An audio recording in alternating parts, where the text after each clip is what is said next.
request ng mga DDS na sabi nila, bakit puro Duterte ang iyong topic? Bakit hindi mo i-topic si Marcos? Paano pag nag-topic kami ng Marcos, di lalo kayong umiyak? Tapos ganito yung mababalitaan o mapapanood nyo. Mababalitaan mo, 81% ng inutang ng administrasyong Bongbong Marcos na-settle na. Naku po, sakit sa dibdib niyan, mga kababayan, para sa mga DDS. Ano po? Sabi dito sa balita na ito, mga bossing, Manila, Philippines, the Marcos administration increase its debt payment. Ayan po, hindi ko po gawa-gawa yan, mga kababayan.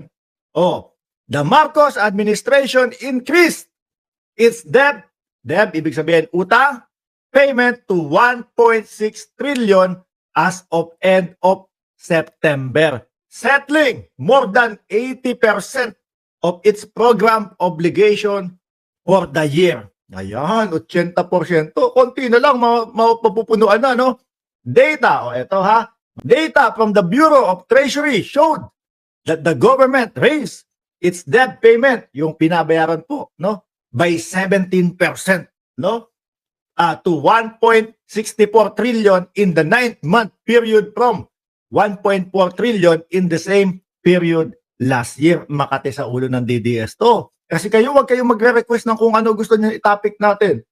Sabihin nyo, bakit puro Duterte, puro Duterte? Nandiyan naman si Marcos. Ito maitatopic natin kay Pangulong Bongbong Marcos. Kasi lagi naman natin nakikita na ang Pangulo laging tahimik. Gawa lang ng gawa. Trabaho lang ng trabaho. Diyan naman sa kampo ng dating Pangulong Duterte, ngawa ng ngawa. Puro reklamo. Panay paninira sa presidente. Tapos makikita nyo sa vlog ko na tinaasan pa yung bayad ng ilang porsyento. 17% ang itinaas. Doon sa dapat nababayaran lang. Sakit niyan. Ayaw ng mga DDS ng ganyan, mga boss. Sabi pa dito, this means that as of the end of the third quarter, the government has settled 80.9% of its total debt service for 2024, which is at record of 2.03. Nagbabayad utang.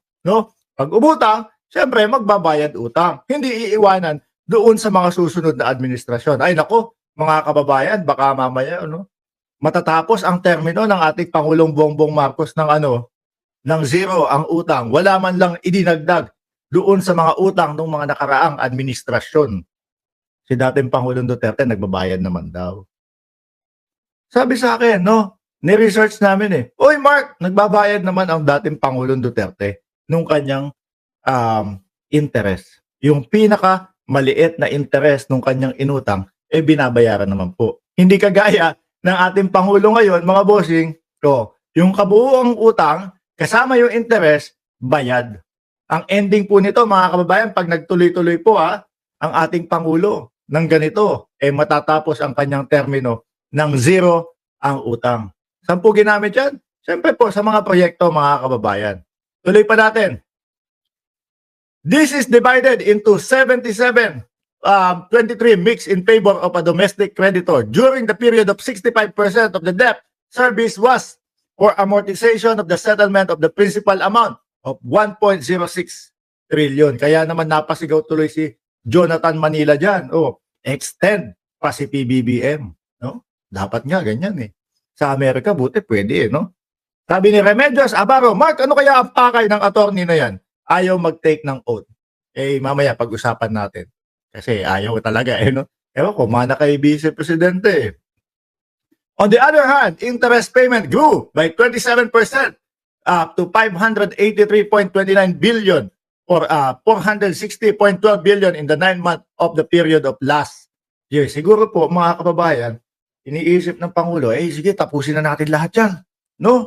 Tapusin na natin lahat. At huwag tayong maging pabigat sa susunod na magiging presidente. Si dating Pangulong Duterte, uulitin ko nga po, sinubukan naming i-research, sinubukan namin pong hanapin, ang nakita lang po namin, nagbabayad po sila doong pinaka maliit na interest ng kanilang inutang. So ang nangyari po, mga kababayan, ayun, dagdag sa pasanin ng taong bayan. Di ba? Sabi ni Edmundo Milana, Mark, sa tingin mo, makakabalik pa kaya ang mga Duterte sa politika? Kung ako po tatanungin nyo at base po, no, sa mga nakikita natin ngayon na mga balita at base po, mga kababayan, sa mga kilos nila at galaw nila, pinapatawag sila, gusto ipaliwanag yung mga lahat ng sa budget, kung saan napunta, gustong paliwanag, kung totoo ba yung mga sinasabi o inirereklamo sa kanila. Pero ayaw nilang pumunta, ayaw po ng mamamayang Pilipino yung ganyang ugali. Gusto po ng mamamayang Pilipino, transparent po lahat, mga kababayan. No? Bakit to lubog na ang ating bayan. Lubog na po ang ating bayan, mga boss. No? Kaya naman ang mamamayang Pilipino ayun. Kaliwat kanan na hinahanap saan ba gagamitin yan? O bakit hihingi ng ganyang kalaki? Bakit 2 bilyon ang hinihingi niyan? Etc. etc. Di ba? Eugene TV, present boss amo, salamat. Bobby Mendoza, huwag na sana silang makabalik. Sa nakikita ko kung patuloy nilang gagawin yan, yung mga pagtatago at hindi pagharap doon sa reklamo sa kanila, malamang sa alamang po, mga kababayan, hindi hahayaan ng mamamayang Pilipino na sila ho ay makabalik, mga bossing. Tapos nakikita pa, no, ng sambayan ng Pilipino, naku, si PBBM umutang. Pero bago matapos ang kanyang termino, mauubos yata yung utang niya. Baka makapagbayad pa ng utang doon sa mga iniwan ng mga past administration. Di ho ba? Ganyan ho yan, mga kababayan.